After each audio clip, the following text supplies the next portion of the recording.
Law of ಅಟ್ರಾಕ್ಷನಲ್ಲಿ positive think ಮಾಡಿರಿ, ಪಾಸಿಟಿವ್ನೇ attract ಮಾಡ್ಕೊಳ್ತೀರಾ ಅಂತಾರೆ. ಆಗೆಲ್ಲ ನನ್ನ ಮೈಂಡ್ನಲ್ಲಿ ತುಂಬ ಕ್ವಶನ್ಸ್ ಬರ್ತಾಯಿತ್ತು. ನಿಮಗೂ ಬರ್ತಾ ಇರುತ್ತೆ. ನಾವು ರೋಡನ್ನು ಕ್ರಾಸ್ ಮಾಡ್ತಾ ಇರ್ತೀವಿ, ಮನೇಲಿ ಅಮ್ಮ ಇರ್ತಾರೆ, ಮಗು ಲೇಟ್ ಆಗುತ್ತೆ ಮನೆಗೆ ಬರೋದು. ಆಗ ಅಮ್ಮನ ಮೈಂಡಲ್ಲಿ ಏನು ಬರುತ್ತೆ? ಪಾಸಿಟಿವ್ ಮಾತ್ರ ಬರಲ್ಲ. ಫಸ್ಟ್ ಕ್ವಶನ್ ಬರದೆ, ಫಸ್ಟ್ ಥಾಟ್ ಬರದೆ, ಎಲ್ಲಾದರೂ ಗಾಯ ಆಗಿಬಿಡ್ತಾ, ಆಕ್ಸಿಡೆಂಟ್ ಆಗಿಬಿಟ್ಟಿರ್ತಾ, ಯಾರಾದರೂ ಎತ್ಕೊಂಡೋಗಿಲ್ಲ ತಾನೇ. ಎಷ್ಟೊಂದು ನೆಗೆಟಿವ್ ಮಾಡಿದಾಗಲೂ ನೆಗೆಟಿವ್ ಆಗಿರಲ್ಲ. ಹಾಗಿದ್ದಾಗ ಪಾಸಿಟಿವ್ ಥಿಂಕ್ ಮಾಡಿದ ಕೂಡಲೇ ಪಾಸಿಟಿವ್ ಹೇಗಾಗೋಗುತ್ತೆ? ನನಗಿದು ತುಂಬ ಕಾಂಪ್ಲಿಕೇಟ್ ಅನ್ನಿಸ್ತಾ ಇತ್ತು.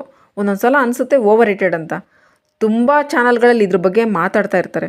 ಆದರೆ ನನಗೆ ಉತ್ತರ ಸಿಕ್ಕಿದ್ದೆಲ್ಲಿ ಅಂದರೆ, ಒಂದು ಪೆಂಡುಲಮ್ ಗೊತ್ತಿರುತ್ತೆ. ಇತ್ತೀಚೆಗೆ ಹಿಪ್ನಾಸಿಸು ಜಾಸ್ತಿ ಸ್ಪ್ರೆಡ್ ಆಗ್ತಾ ಇದೆ.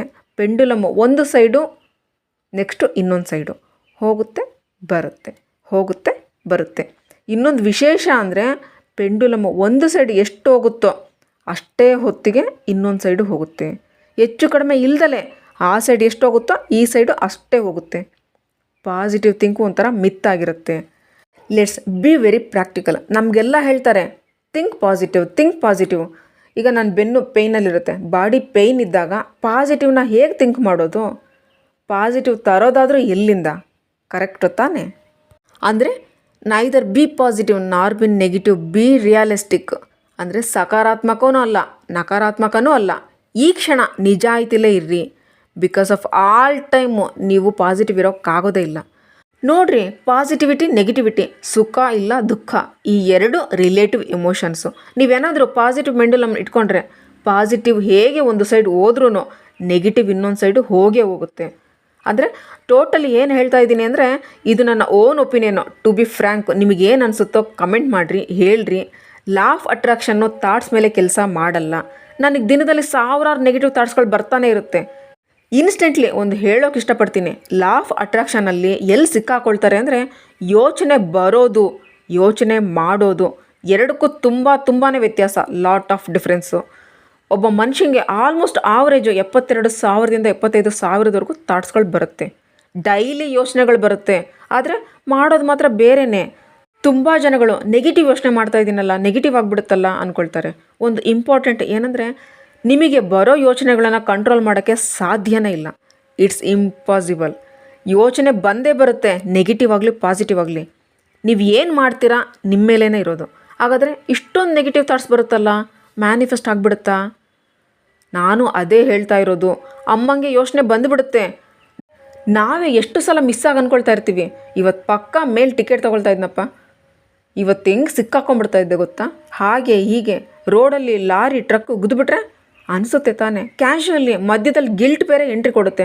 ಅಯ್ಯೋ, ನಾನು ನೆಗೆಟಿವ್ ಥಿಂಕ್ ಮಾಡಿಬಿಟ್ಟೆ, ಅರೆ ನ್ಯಾಚುರಲಿ ಥಿಂಕ್ ಮಾಡಿಬಿಟ್ನಲ್ಲ, ನಾನು ಎಲ್ಲಿ ನೆಗೆಟಿವ್ ಥಿಂಕ್ ಮಾಡಿದೆ, ಅದಾಗ್ಬಿಟ್ರೆ ಅನ್ನಿಸ್ತಾ ಇರುತ್ತೆ. ನೀವು ರೋಡಲ್ಲಿ ನಡ್ಕೊಂಡು ಹೋಗ್ತಾ ಇರ್ತೀರ, ಎದುರುಗಡೆಯಿಂದ ದಿಢೀರಂತ ಹತ್ರ ಬಂದುಬಿಡುತ್ತೆ ಯಾವುದೋ ಒಂದು ಗಾಡಿ. ನ್ಯಾಚುರಲಾಗಿ ಭಯ ಆಗಿಬಿಡುತ್ತೆ ತಾನೇ, ಬಂದುಬಿಡುತ್ತೆ. ಏನಾಗುತ್ತೆ ಅಂದರೆ, ಬಹಳ ಜನಗಳು ಪ್ರತಿ ವಿಷಯನ ತಿಳ್ಕೋಬೇಕು.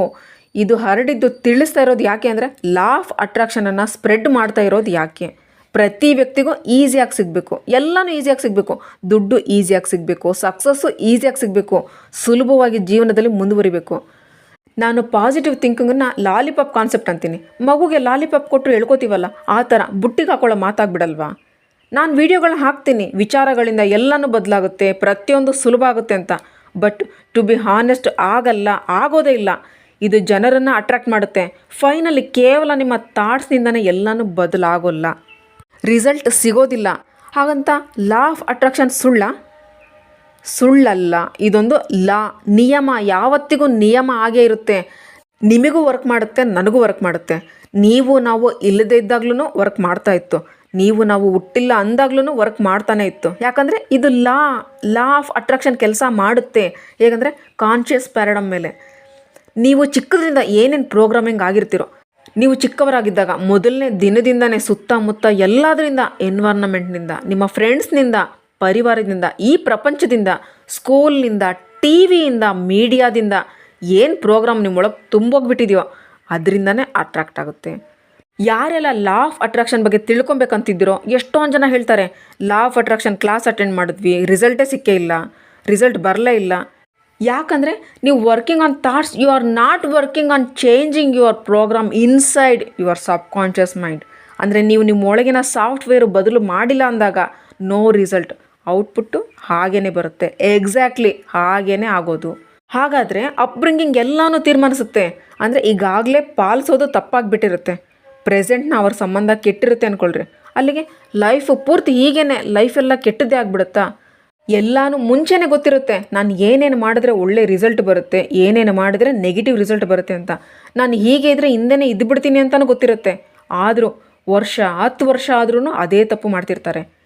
ಯಾಕೆ ಗೊತ್ತಾ? They are programmed. ಅವರು ಅದೇ ರೀತಿ ಮಾಡೋದಕ್ಕೋಸ್ಕರನೇ ಪ್ರೋಗ್ರಾಮ್ ಆಗಿರ್ತಾರೆ. ಎಲ್ಲನೂ ಬದಲು ಮಾಡ್ಕೊಳ್ಳೋದಕ್ಕಾಗಲ್ಲ, ಪೂರ್ತಿ ಜೀವನದಲ್ಲಿ ಪ್ರೋಗ್ರಾಮ್ ಬದಲು ಮಾಡ್ಕೊಳ್ಳೋಕ್ಕಾಗಲ್ಲ. ರಿಲಿಜಿಯನ್ ಬಿಲೀಫು, ಸೋಷಿಯಲ್ ಬಿಲೀಫು ಅವ್ರಿಗೆ ಅನ್ನಿಸ್ತಾ ಇರುತ್ತೆ ಕಾನ್ಷಿಯಸ್ಲಿ ಇದು ತಪ್ಪು ಅಂತ. ಆದರೂ ಮನುಷ್ಯ ಸಬ್ಕಾನ್ಷಿಯಸ್ಲಿ ಡ್ರೈವ್ ಆಗ್ತಾರೆ. ಅವ್ರಿಗೆ ಅನಿಸುತ್ತೆ ಇದು ನಡೆಸಿಲ್ಲ ಅಂದರೆ ಏನಾದರೂ ತಪ್ಪಾಗ್ಬಿಡುತ್ತೇನೋ, ಭಗವಂತ ಬೇಜಾರು ಮಾಡ್ಕೊಂಡ್ಬಿಡ್ತಾನೇನೋ. ಕಾನ್ಷಿಯಸ್ಲಿ ಅನ್ನಿಸ್ತಾ ಇರುತ್ತೆ ಭಗವಂತ ಹೆಂಗಪ್ಪ ಬೇಜಾರು ಮಾಡ್ಕೋತಾನೆ ಅಂತ. ಇದಕ್ಕೆಲ್ಲ ಉತ್ತರ ಒಂದೇ ಒಂದು, ಮೆಡಿಟೇಷನ್. ನಿಮ್ಮ ಮೈಂಡು ಕಾಮ್ ಮಾಡಿಕೊಂಡು ನಿಮ್ಮನ್ನು ನೀವು ನೋಡ್ಕೊಳ್ಳೋದೇ ಉತ್ತರ. ಪ್ಲೀಸ್ ಮೆಡಿಟೇಷನ್ ಮಾಡಿದ್ರೇ ಎಲ್ಲದಕ್ಕೂ ಉತ್ತರ. ಈ ಪ್ರಕೃತಿ ಲಾಸ್ ಮೇಲೇ ನಡೆಯೋದು. Law of gravity, law of permutation and combination, law of reverse effect. ಯಾವ ಮನುಷ್ಯನೇ ಆಗಲಿ ಲಾನ ಒಪ್ಕೊಳ್ಳಿ ಬಿಡಲಿ, ಲಾ ನಡೀತಾನೆ ಇರುತ್ತೆ. ಈ ಲಾನೇ ಲಾ ಆಫ್ ಅಟ್ರಾಕ್ಷನ್. ಇನ್ನೊಂದು ಇಂಪಾರ್ಟೆಂಟ್ ಏನಪ್ಪ ಅಂದರೆ, ನೀವು ಯಾವುದ್ರ ಮೇಲೆ ಫೋಕಸ್ ಸಂಪೂರ್ಣವಾಗಿ ಮಾಡ್ತೀರೋ ಅದ್ರ ಮೇಲೇ ಕೆಲಸ ಮಾಡೋದು. ಫೋಕಸ್ ಯಾವುದ್ರ ಮೇಲೆ ಮಾಡ್ತೀರಾ ಅನ್ನೋದನ್ನು ಥಿಂಕ್ ಮಾಡಿರಿ. ಸಬ್ಕಾನ್ಷಿಯಸ್ ಮೈಂಡು ಯೂನಿವರ್ಸಲ್ ಎನರ್ಜಿ ಜೊತೆ ಕನೆಕ್ಟ್ನಲ್ಲೇ ಇರುತ್ತೆ. ಯಾಕಂದರೆ ನೀವು ಬದಲಾಗಬೇಕು ಅಂದ್ಕೊಳ್ತೀರಾ, ಮುಂದೆ ಬರಬೇಕು ಅಂದ್ಕೊಳ್ತೀರಾ, ನೀವು ಕಾನ್ಷಿಯಸ್ಲಿ ತೀರ್ಮಾನನೂ ಮಾಡ್ತೀರಾ. ಬಟ್ ಸಬ್ಕಾನ್ಷಿಯಸ್ ಮೈಂಡ್ ಏನು ಮಾಡುತ್ತೆ? ಪ್ರಯತ್ನ ಪಡ್ತಾರೆ, ಬಟ್ ಸ್ವಲ್ಪ ದಿನ ಆ ಜೋಶ್ ಕಳ್ಕೊಂಡು ನಾರ್ಮಲ್ ಲೈಫಿಗೆ ಬಂದುಬಿಡ್ತಾರೆ. ಮೊಬೈಲ್, ಲ್ಯಾಪ್ಟಾಪು, ಕಂಪ್ಯೂಟರ್ಗಳಿಗೆ ಫಾರ್ಮೆಟ್ ಹೇಗೆ ಮಾಡ್ಕೊಳ್ತೀರೋ ನಮ್ಮಗಳಿಗೆ ಮೆಡಿಟೇಷನ್ನು ಫಾರ್ಮೆಟ್ ಮಾಡುತ್ತೆ. ಇದಕ್ಕೋಸ್ಕರನೇ ಮೆಡಿಟೇಷನ್ ಬಗ್ಗೆ ಯೋಚನೆ ಮಾಡಿರಿ, ಪ್ರಯತ್ನ ಮಾಡಿರಿ. ಯಾವಾಗ ನೀವು ಡೀಪ್ ಮೆಡಿಟೇಷನ್ನು ಇಲ್ಲ ಇಮೇಜಸನ್ನು ಕ್ರಿಯೇಟ್ ಮಾಡಿಕೊಂಡು ನಿಮಗೆ ಬೇಕಾಗಿರೋ ಚಿತ್ರಗಳನ್ನು ಇಮ್ಯಾಜಿನ್ ಮಾಡಿಕೊಂಡ್ರೆ ಆ ಇಮೇಜಸ್ಗಳಿಗೆ ಯೂನಿವರ್ಸ್ ಎನರ್ಜಿ ಸಿಗುತ್ತೆ. ಎಲ್ಲಿ ಶಕ್ತಿ ಹರಿಯುತ್ತೋ ಅಲ್ಲಿ ಏನಾದರೂ ಒಂದು ರೆಡಿ ಆಗಲೇಬೇಕು, ಆಗುತ್ತೆ.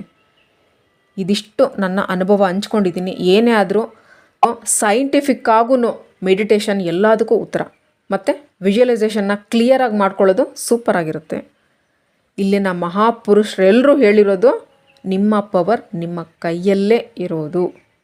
ಏನಂತೀರಾ? ಕಮೆಂಟ್ ಮಾಡಿರಿ. ಯಾರ್ಯಾರು ಮೇಲ್ ಮಾಡಿದ್ರು ಅವ್ರಿಗೆಲ್ಲ ಉತ್ತರ ಸಿಕ್ಕಿದೆ ಅಂದ್ಕೊಳ್ತೀನಿ. ದಯವಿಟ್ಟು ಬಳಸ್ಕೊಳ್ರಿ, ಉಪಯೋಗಿಸ್ಕೊಳ್ರಿ. Thank you. Think about it. Really think about it.